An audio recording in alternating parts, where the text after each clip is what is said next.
प्रस्तुत श्लोक में अनुसुईया प्रियंवदा से जब पूछती, प्रियंवदा कहती है कि अनुसुईया चलो सखी हम शकुंतला की विदाई की तैयारी करते हैं। तो अनुसुईया पूछती है कि किस प्रकार करें, कण्व ऋषि को तो ये पता ही नहीं है। तब प्रियंवदा बताती है कि कण्व ऋषि को भी पता चल गया है। तो वो कैसे पता चला है, इस बात को बताते हुए वो बताती है कि एक आकाशवाणी होती है संस्कृत भाषा में, जो आकाशवाणी कण्व ऋषि को बताती है कि शकुंतला परिणीता, दुष्यंत की परिणीता है और वह उसके गर्भ को अपने गर्भ में धारण की, उसके बच्चे को अपने गर्भ में धारण किए हुए है। तो इस बात का पता एक संस्कृत में यह आकाशवाणी बताती है। उसी विषय में प्रियंवदा उसे अनुसुईया को बताते हुए कहती है कि दुष्यंतेन आहितम तेजो दधानाम भूतये भुवः अवेहि तनयाम ब्रह्मन् अग्निगर्भाम समीमिव। तो सबसे पहले हम इसके पदच्छेदों को देखते हैं, जो जुड़े हुए शब्द हैं। जैसे कि दुष्यंतेन आहितम, इसमें दो शब्द हैं दुष्यंतेन।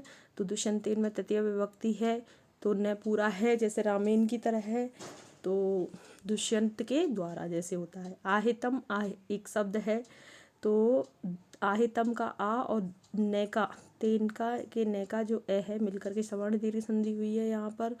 और ब्रह्मन अग्नि गर्भाम, तो ब्रह्मन ये संबोधन का है जिसमें न हलंत है और जिसको डबल हो गया है इसमें। अग्नि गर्भाम अलग शब्द है, तो अग्नि गर्भाम और ब्रह्मन इसकी पद संधि हो करके न को द्वित्व हो गया है। तो ब्रह्मन ये हलंत वाला है संबोधन वाला, और अग्नि गर्भाम ये अलग शब्द है। समीम इब, तो समीम समीम शब्द है, जैसे कि नदीम वो द्वितीय विभक्ति का एक वचन, और इव का ई, तो समीम का मैं, समीम के जो मैं है उसमें ई जुड़ गया है तो समीम में बन गया है। इस तरह से हम पदच्छेदों को जान सकते हैं। अब प्रस्तुत श्लोक के अर्थ को जाने हैं तो हम सबसे पहले इसका वाक्य ढूंढेंगे। तो वाक्य तो सिर्फ इसमें इतना ही है कि अग्निगर्भाम समीम इव तनयाम अभिहि, कि अग्नि गर्भ, अग्नि को गर्भ में धारण करने वाली समी के समान अपनी पुत्री को जानो। तो तनयाम अवेहि इतना सा वाक्य है। तो हम सबसे पहले जब आकाशवाणी होती है तो वो कण्व ऋषि को ब्रह्मन कह के संबोधित करती है कि हे ब्रह्मन, हे ब्रह्म के ज्ञाता, आप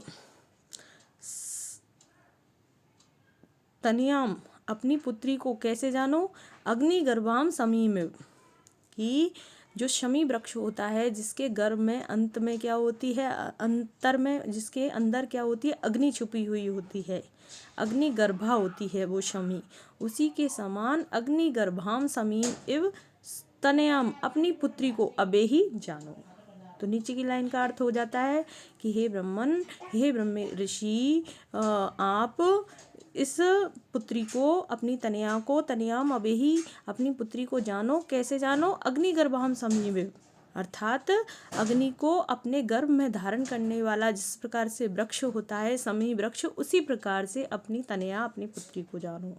तो उसके गर्भ में ऐसा क्या है भाई, तो उसके गर्भ में, उसकी पुत्री के गर्भ में दुष्यंतेन आहिता तेज है, तेजो दधानाम भूतये भुवे, कि दुष्यंतेन दुष्यंत के द्वारा आहितम यानी कि डाला गया है तेज वीर्य जिसमें, तो दुष्यंत का तेज जिसमें डाला गया है, ऐसे तेज को, वीर्य को, दधानाम धारण करने वाली पुत्री को, कैसी पुत्री को, दुष्यंत के वीर्य तेज को, दुष्यंत द्वारा निहित किए गए तेज वीर्य को धारण करने वाली पुत्री को अग्निगर्भाम समीम तनयाम अवेहि, कि अपनी पुत्री को अग्निगर्भ शमी के समान जानो।